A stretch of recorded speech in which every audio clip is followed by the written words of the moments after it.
Hello and welcome to episode 14 of the Sweet Lavender Knits podcast. My name is Christine and I'm coming to you from just outside of Toronto, Ontario in Canada.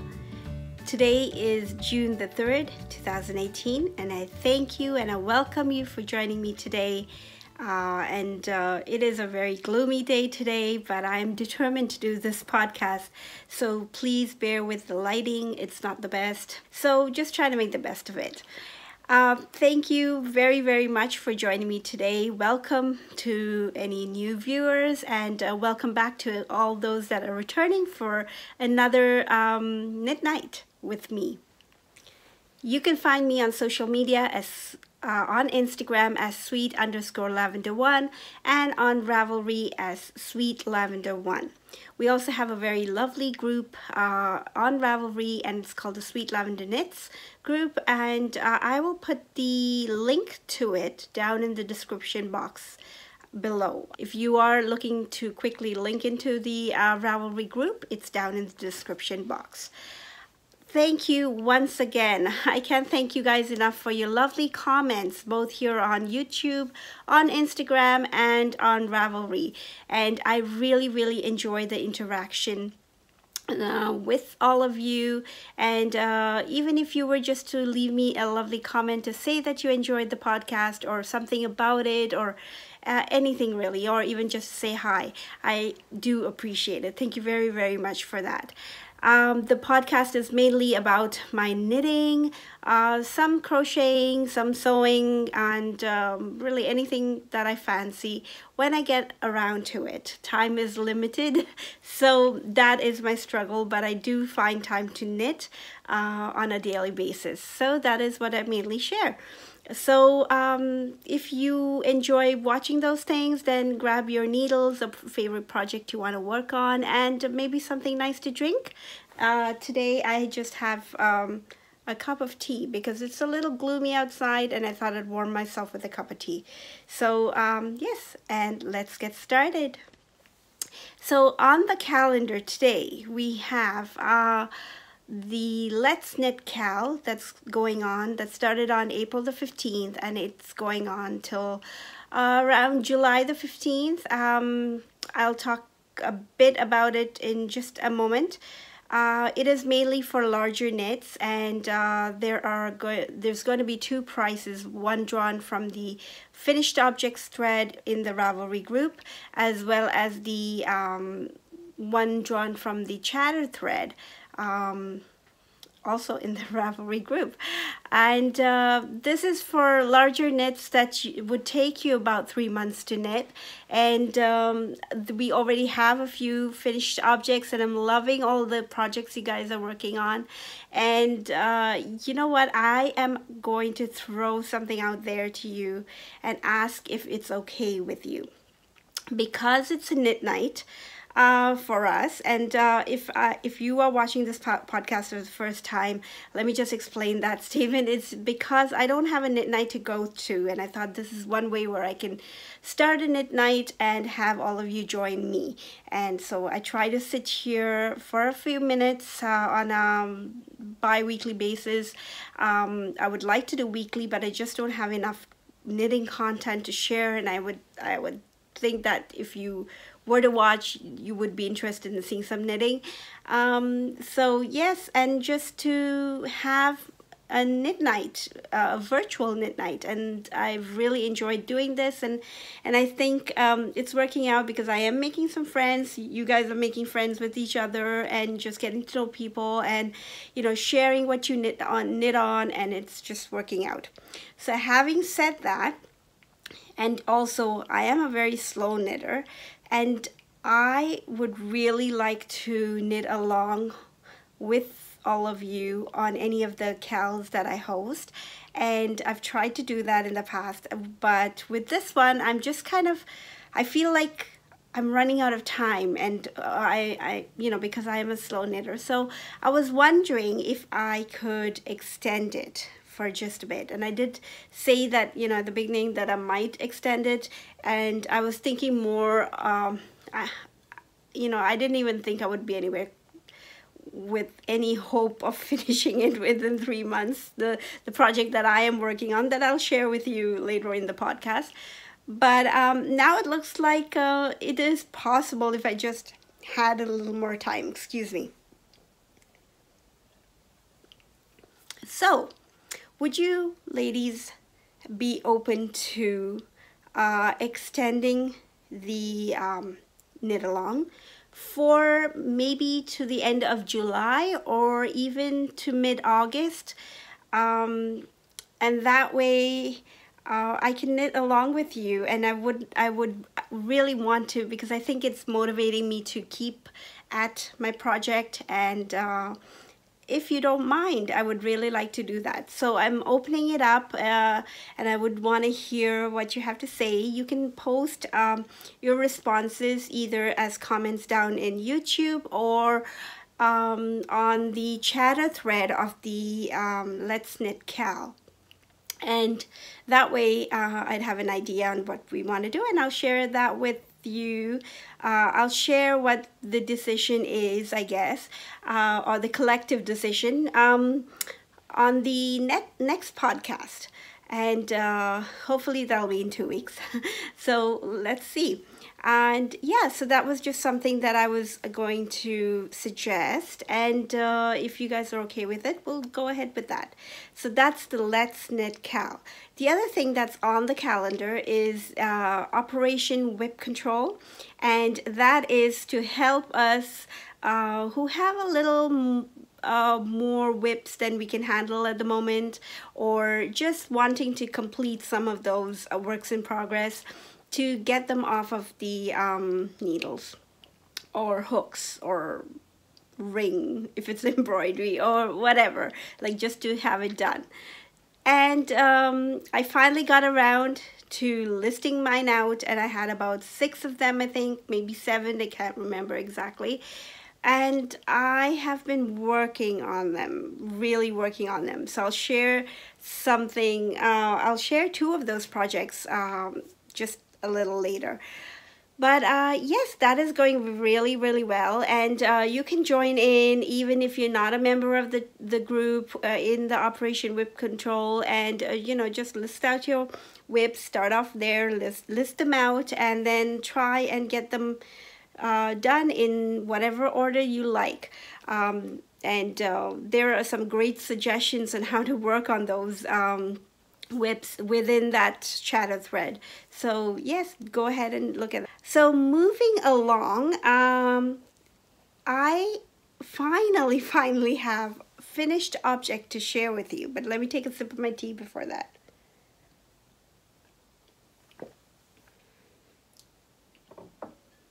It's orange pekoe, just plain old tea, but I thought it was time. It's about 4 o'clock in the evening, and it's time for tea. So it's a cup of tea and no biscuits today.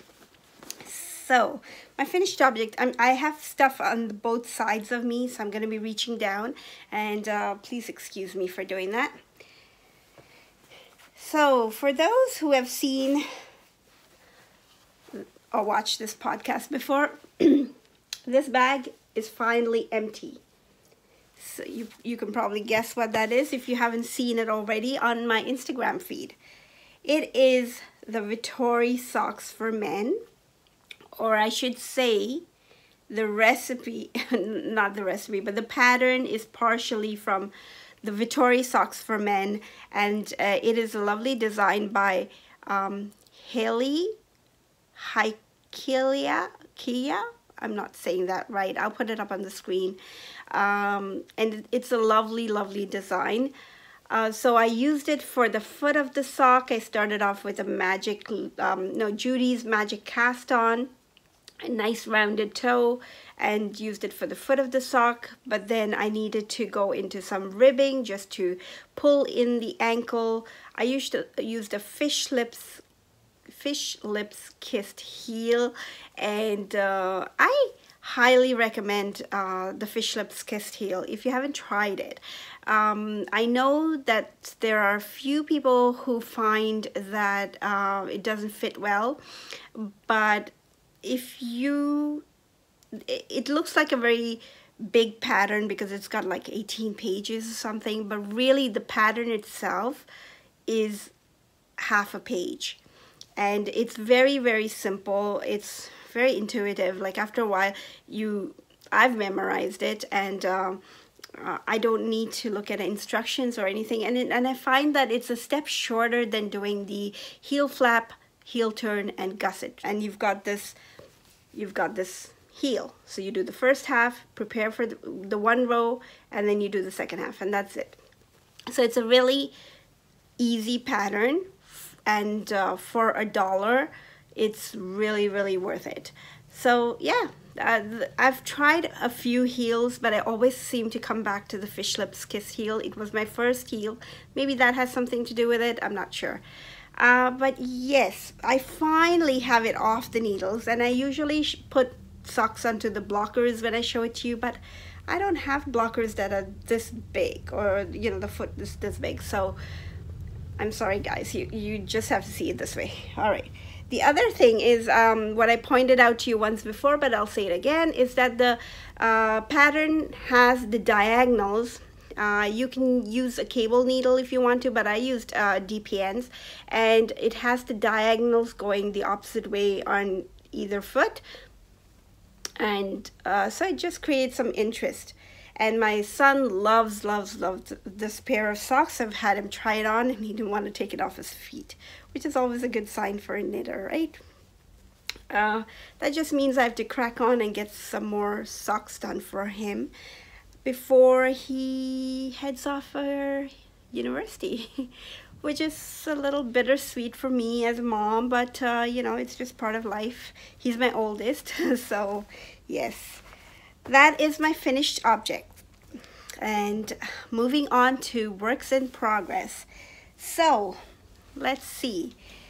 Oh, and I didn't mention, the Vittori socks was my first project under the list for the Vittori socks was my first project for the Operation Whip Control, and I have now checked that one off, which is really, really good.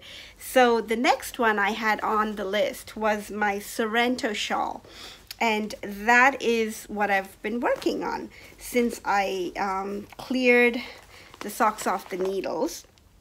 And so here it is. I had a little mishap with the shawl.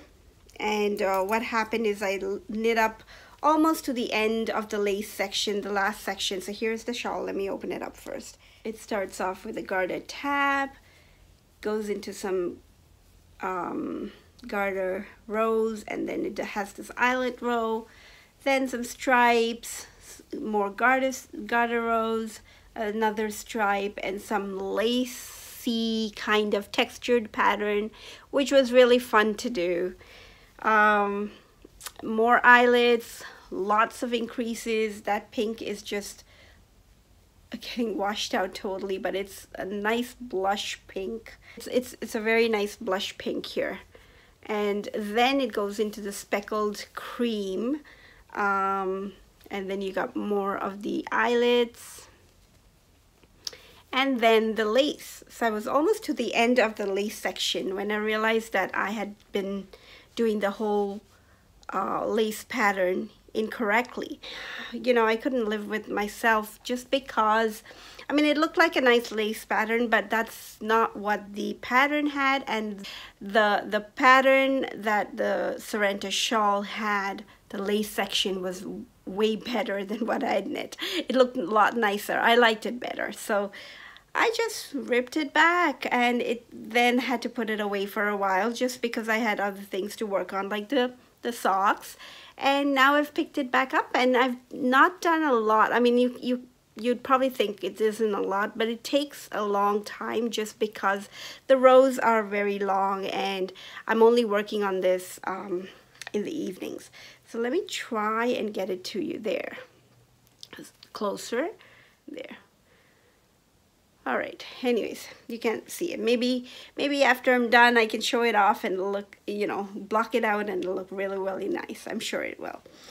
Yeah, so it's slow going, but I'm determined because this is the second project on the list for Operation Whip Control, and I am taking it quite seriously, you know, trying to do my best and work on these projects while also trying to enjoy you know, the warm weather we've been having up until today. That is, today it's chilly again, and I needed a sweater.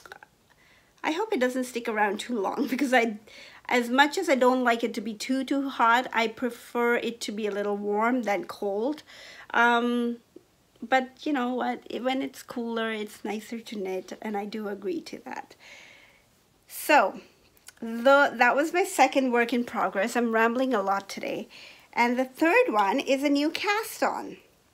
So once I finish the socks, the way I'm approaching this work, Operation Whip Control, is that I do not like having so many works in progress. I feel a little unbalanced, if I can say it that way.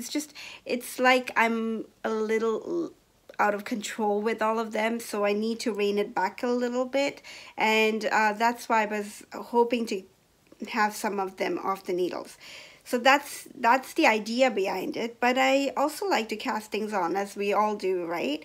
So once I finish a sock, I will cast on another sock, and once I finish a shawl, I can do another shawl, and so on and so forth. I have garments, I have shawls, I have mittens, no hats, and socks. So I should be good. I should be good. I mean, I do have a few things planned that I do absolutely have to cast on, regardless of whether I finish anything else, because we have babies coming in September, so I have to work on some projects for them. Coming back to my cast on, it's I don't know what the yarn is called. I mean, I don't know what the colorway is. It's a Regia, and it's just the 4-ply color. It says here it was in the sale bin. I got them for $4.99. You can see the price on there, and it's 50 grams each. And I have 2 skeins of these, or 2 balls of these. It's 75% superwash and superwash virgin wool, I guess. It doesn't really say. And 25% polyamide. There is a colorway number, not colorway number, but a number for the colorway, I guess. And it's 05048. And then there's another number, 42289. You know what? I'm not very good with this. I'll show it to you, and maybe it'll make more sense. There.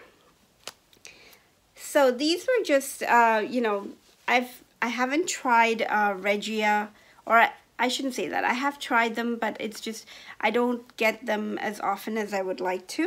And I always hear everyone saying how much they enjoy working with Regia yarn, or Regia. So every chance I get, when I see them, and if it's, you know, especially if it's on sale, I will grab them.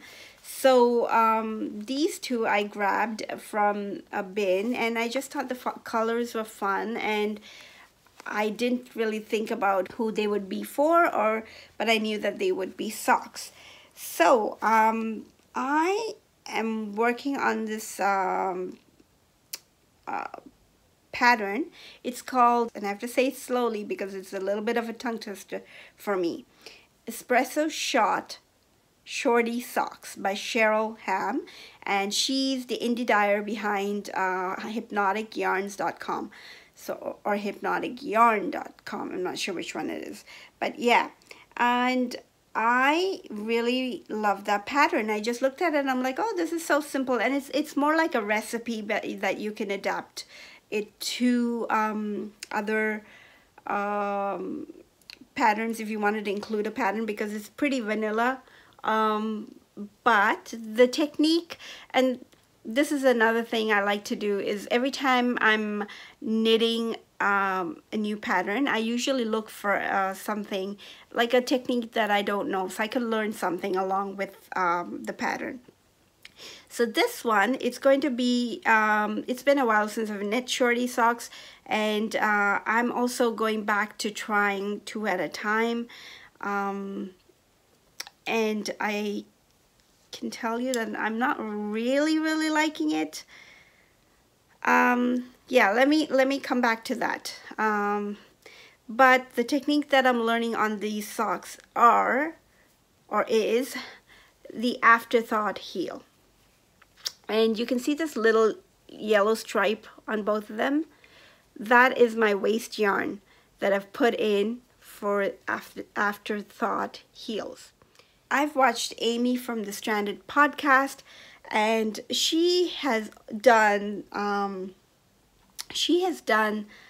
afterthought heels several times, and I think Ellie from Craft House Magic as well. I'm not too sure, but I've heard it over several podcasters now mentioning the afterthought heel, and I've always thought that doing a toe for a heel is not going to be a very good fit for a heel, because you know, it's maybe the way I was thinking of it in my mind.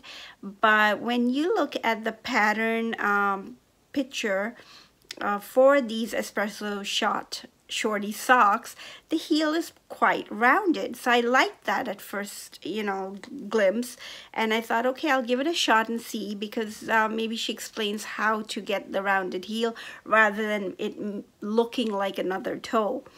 Yes, I'm trying it out, and I have to say it was a little intimidating at first. The rest of the foot is what you would measure, and where the waist yarn is until you get there, that's your leg. So as long as they're equal on both socks, then it should be fine. So they've got to be equal on both socks, or else you'll have one longer than the other, and that'll look funny. But yeah, so you just want to make sure that you're putting the waist yarn on the same row of both socks. And that is why I'm doing 2 at a time, just to make sure that I am following it along equally. So yeah, it wasn't fiddly at all. There was a very nice tutorial on YouTube. It was by one of the knit girls, I think it is, and she explains it very well on how to insert the waist yarn.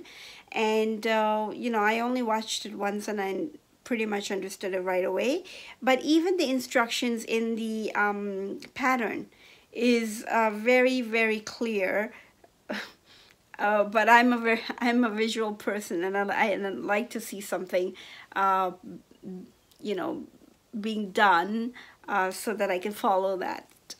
Yeah, so it worked out, and now I'm just keeping them on, you know, 2 at a time. I can really take them off because I am not enjoying it that much, and I'll tell you the part that I'm not. So how it works, and I think it was Carla, you were wondering about the 2 at a time socks, and you know, whether to try it.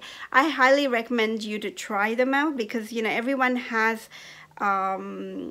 a different experience with them, and you know, something that might be hard for me may come very easily to you. So please do try them out. But I'll just explain where I'm struggling with it. What you do is, or I'll turn it around this way. So you have your yarn at the back, like you do with Magic Loop, and so I start knitting here with this yarn for this sock, and then when I get here, this is another sock, right? And so then I drop the yarn. It would have come up to here now. I drop this yarn, and then I pick up this one, which is the back of this socks here, and then I continue knitting that. And then when I get here, I just turn it around like Magic Loop and continue the same on the other side, and it just goes around.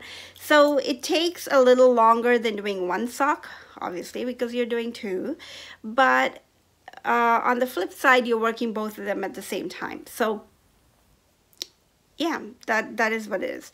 But where I'm struggling with it is just on the inside. So these are the outside joins for them, and it's just like the magic loop. That's fine. This one's fine. This one and this end is fine. It's the ones in the middle. So because of the way the yarn is, oh, I didn't realize. Okay, it's flipped. Everything is flipped. Okay, I have to be careful with that. Okay, the way the yarn joins, I find that my stitches are a little loose between these two, and it might be causing a ladder, which I don't really want. Yes, it is causing a ladder. Can you see that? It's causing a ladder to appear. And usually with my magic loop, you don't have a ladder. I'm going to show you on the other side. This is the magic loop side, and it's fine. So that is what I don't like about it, is it's probably my tension when I'm dropping one yarn and picking up the other one midway. That part, and you know what, I'm thinking with experience it goes away. It's just a matter of how much tug I do on the yarn, and I should not be tugging the yarn maybe as much, whatever it is. But yes, I am knitting them 2 at a time, and if they get very, very annoying, I'll just take them off and knit them 1 at a time, and you know, just get them done. I'm gonna do I'm gonna knit them up until I need to put in the toe, and then try and find a color, because I've ordered some yarn, and if it gets here in time, then I'll do the heels and toes together at that point. But yes, this is my last work in progress. I don't know if I have anything else to say about this yarn. That's that. And then the third thing I'm going to talk about is my most fun work in progress right now. And this is what I'm knitting for the Let's Knit KAL. Obviously, I'm not eligible for my own KAL prizes, but it's just fun to knit along with you guys. So it is my Zweig sweater, Zweig, and I am very happy with the way it's going. Let me just find my stitch marker, because I found out that that marks the middle of the back, so I can orient it in the proper direction when I'm showing it to you guys. Okay, here you go, guys. This is my Zweig so far, and I am loving it. It's so nice. And the last time I showed you, I was just right at the beginning of the colorwork, the stranded colorwork here, and I have now knit on, completed the colorwork section, and I have split for the sleeves and taken them apart or set them apart onto waste yarn, and now I am just ready to start on the textured pattern on the body of the sweater. It is so much fun. Like, you know what, I love the lace section. The mustard yarn is Debbie Bliss Donegal, and it is very, very soft. The main body is on Cozy Posy Yarn Co's Sweater Weather, and it is on the smooth sock base, I believe. I'm not too sure. I don't know if I have the ball band with me here. But yeah, and I love that yarn. It's also very, very soft, and you know, I love the speckling of the yarn. It's got so many different colors. It's blowing out there. And it's got purples, greens, like teal, turquoise, mustard, and I'm picking up the mustard on the yarn, and pink, orange, I don't know, like a whole bunch of colors, peach, blues, beautiful. So yes, I'm now just about to start the pattern section, or the textured pattern, and what I thought I would do is alternate skeins, but the way I'm gonna do it is it's very speckled anyways, and I've tried to find the yarn. I've tried to pick them up as the least flashes of color to the most, within the yarns that I got. And then I'm gonna start working through one skein of yarn, and when it gets closer to the end of that skein, I will start to fade in the other skein, so that there isn't a very harsh transition, but more like a gradual transition into the next one, because I do not enjoy working with two skeins at the same time. Alternating skeins is not my jam. It does not make me very happy in knitting it. It's just like the tangling of the yarns. I get, I feel like, okay, enough of this, let me just knit. So yes, so this is the method I'm going to do, and I've done it before. It works. It's okay.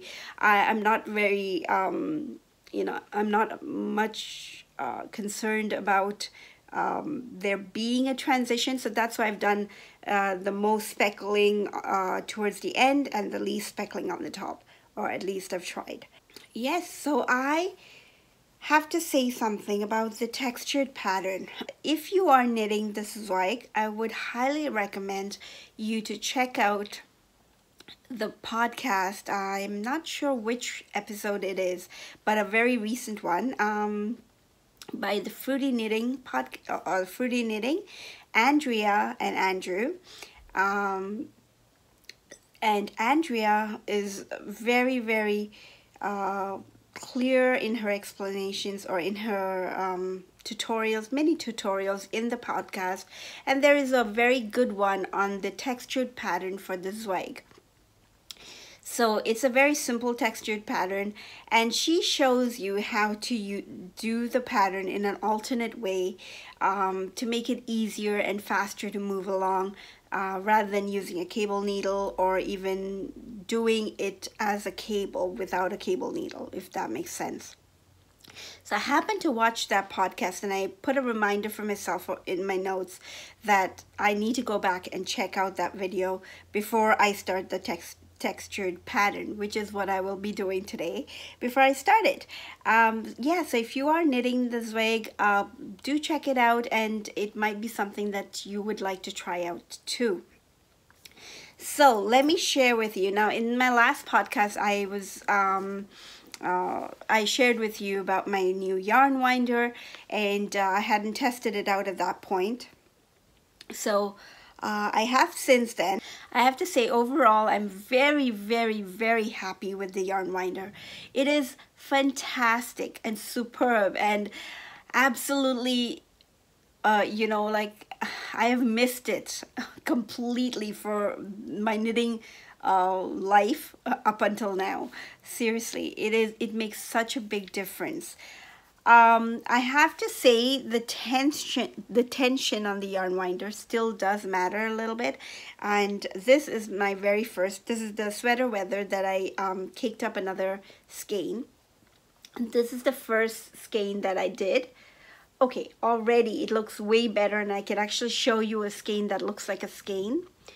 But you can see that it's sort of gone into a cone shape, and that was entirely my fault, because I was trying to see how it was with the tension, just going from directly the yarn swift to the winder without holding it back a little. I usually do. I like hold it in 2-3 different places with my old yarn winder, and just to increase the tension a little bit. But this is so smooth when you're winding it, like you don't realize how like it's so smooth. It's such a big difference, day and night of a difference.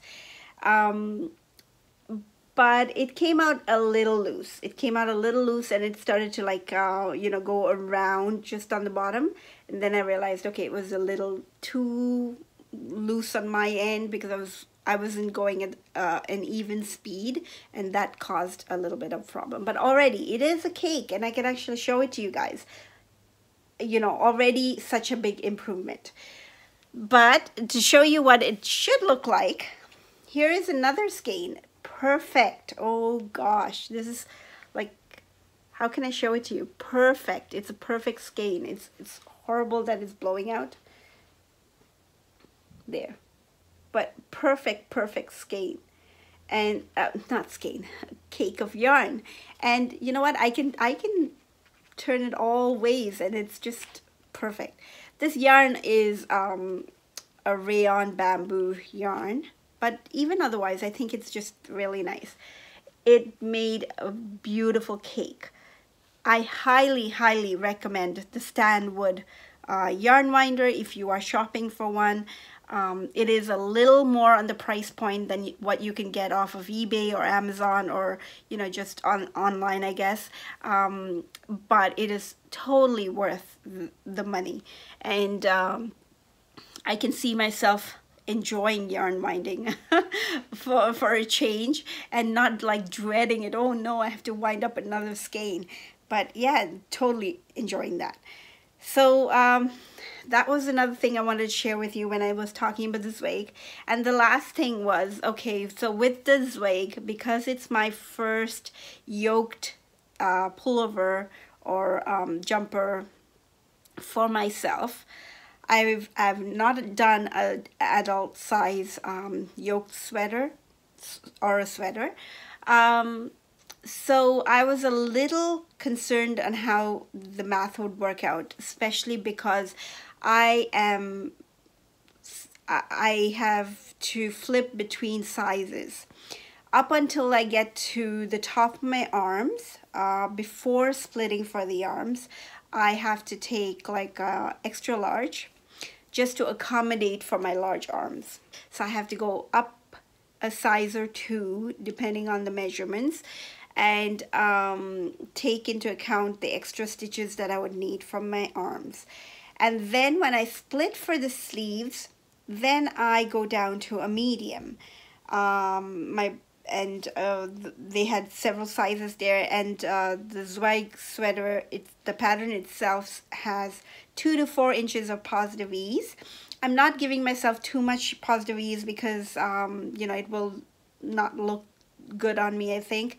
So I've gone for 43-inch bust, I think it is, or 44-inch bust, and that should give me a little bit of a positive ease. Or maybe it's fitted, I'm not sure. We'll just have to try it out. So I've had to go down sizes. So there was a little bit of math to work out on that, and I have to say that it took me about a good 20 minutes where I sat down, wrote out my gauge, my needle size, and this is just to help anybody who's trying to work out some of the sizing in any of your patterns. So write your needle size out, your gauge, off of the project itself, because I think when you do a swatch, it gives you an idea of what it is, but it may not be exactly what it is when you're knitting the pattern. The reason I say that is because when you're knitting the pattern, if I keep it down for a bit, 2 days later when I pick it up, my gauge might be a little different depending on how sore my fingers are, or how light or quickly I can move them, or something like that. Like, it shifts. So at different points in the pattern, what I've done is with my sweater, at different points so far, like I try to get a bit of the gauge, like where this simple stocking stitch on the top, I try to get a gauge there, and then further down where there's the color work, I did gauge there as well, and sort of averaged it out to try and get the best, get a feel of what my gauge would be. Figure out that gauge, whatever it is. If it's consistent, you're fine, you're good. But I find that with me, I tend to shift a little bit, maybe a stitch here, a stitch there. It could shift slightly. So put out your gauge and then look at your measurements. Forget the pattern for a bit. Just look at your measurements, what you need. So what I did is I measured the top of my just before it splits for the sleeve, right? So just this part. I measured myself. Put your best bra on, or the one you would be wearing probably, and yeah, just measure the top of your chest, or the upper bust measurement, I think it's called, and you know, convert that into stitches using your gauge and see if you have enough. If not, you for this pattern or even otherwise, they would ask you to add stitches under your arm, or to cast on a few more stitches, and you can adjust it there. If that's going to be way further down and you know you need to have measurements build up before that, then you can do increases in the stockinette rows. So this pattern has stockinette rows like on the top here. There is a row or two in between here, and even further down there is a row here where you can increase. So if you increase it on those rows, then it doesn't interrupt the pattern so much, if you can try and work out some of the math on that. The next thing after you do that part and figure out what your number of stitches should be, then don't look at the size on the pattern. So you may be a 38-inch bust, and if the number of stitches works out to a 36-inch bust or a 40-inch bust, don't worry about that. Just go by the number of stitches, because then especially if there is some sort of a patterning to the body, you want to try and match those number of stitches, or if they tell you it's a multiple of 6, then you want to get closest to that. And yeah, I think it's pretty easy. If anyone does have any questions, I enjoy that kind of mental thinking, so I can try and help you out. If you do need any, you know, if you have any questions, or if you do want to ask me any questions on that, yeah, pop me a message and I'll try and work it out for you. So that is something I enjoyed doing. Well, I had to do it, and it took me about 20 minutes. I sat down and I wrote it all out. I'll show you some of the writing. It may not make much sense to you, but I just wrote it out at the back of my work here, and I write out like exactly, I don't know if you can read this, but number of stitches I have there, it's my gauge there, and what I need, and you know, what I end up with, and I come up with a total. And then at the bottom here, in my really bad handwriting, I've written out that one line of splitting for the sleeves with my numbers in there, and I could easily have done it in on the pattern itself, but to me this makes more sense. So yeah, I wrote it out and it worked out. And yes, now I am, you know, divided for the sleeves, and I'm ready to start the pattern, and I'm super excited about it. So you know, I think this might be the first garment I'll finish for this year, and I have 3 in my goals for 2018. You know, it's a goal, but I'm not going to hammer myself over it. It is something to work towards. And that is all, guys. I think I've talked enough about it. I have lots of you know, patterns in knitting forecasts. Like I said, I've been browsing Ravelry for baby patterns recently, because I have babies, 2 babies that we're expecting in September, and yeah, I need to knit for them. And I've looked at several of your suggestions. I have the Milo vest on, you know, top of the list, but it's going to be September, and September is already a little cool here. So, and the size I'll make is probably like a 3-month-old, so that'll be like right into December. So I'm kind of thinking about it just because of that. I would need something with sleeves. And you know, the Milo vest can be a very good alternative, like a quick knit kind of thing. So yes, it is. I found a very pretty pattern called the Paulina dress, and it is so pretty. It's I want to knit it. And I just found out that my brother and his wife are expecting a baby girl in September. So I'm super excited, because at first I was like, oh, I don't know if it's going to be a boy or a girl, but now I do. So I'm, you know, the Paulina dress, I think it's Paulina or Pauline dress, is going to be on, definitely on my list as well. So those are the things, and you know, it's just been a really nice 2 weeks, and actually it hasn't been really nice. The first week was very stressful for me, because I was being considered for a promotion at work, and I really didn't think much of it. But then, you know, once you start the process of preparing for the position, and then sitting through interviews, that was very stressful. But it paid off, and I have now accepted that promotion. And Monday, tomorrow, will be my first day in that new position.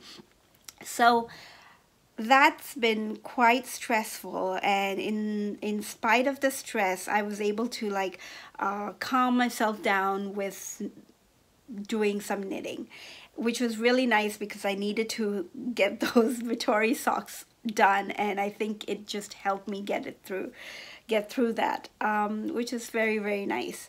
So that was one of the highs, and the other was that my son had to decide on the university. The deadline to accept the offers was June 1st, and so he had to do all of that deciding over last weekend. And yes, now he has accepted one of the universities, and he is also waiting on some international ones that we would hear from maybe over the next month or two. So that's been a little stressful, just trying to keep him on track and help him out with what needs to be done. And you know, just the other two kids, I have three kids, if I haven't mentioned it before, two teenagers and a 9-year-old. And my daughter is 15, and she has her own projects, and she had presentations and things like that that I needed to kind of help her with as well, slightly, not much. She's very independent that way, so it works out. And my youngest, who's in grade 3, he had his EQAO exams, which are like the provincial exams at certain grades, and grade 3, I think it starts in grade 3, and they have another one, maybe grade 5, grade 8, and grade 9, or I'm not sure, something like that. So yes, he had the grade 3 EQAO exams, and I didn't have to do anything. I thought I had to, you know, sit with him and prepare and all of that, but no, he was pretty okay with it, and it really helped me out in calming my nerves as well, because all of these other things were going on at the same time. So been busy that way. The weather has been nice. I've been doing some gardening and just garden shopping, really, like things for the garden. And even yesterday we were out at the garden center, and whenever I can at the end of the day, I like to have a little bit of a knit before I go to bed, which is very nice. So yes, that has been my 2 weeks, and I look forward to chatting with you guys again in another 2 weeks. Thank you so much for sticking around for so long, and you know, I hope you got some knitting done. I hope you enjoyed your drink, and I really thank you for your support and for joining me today, and I wish you the very best in the weeks to come. Happy knitting. See you next time. Bye-bye.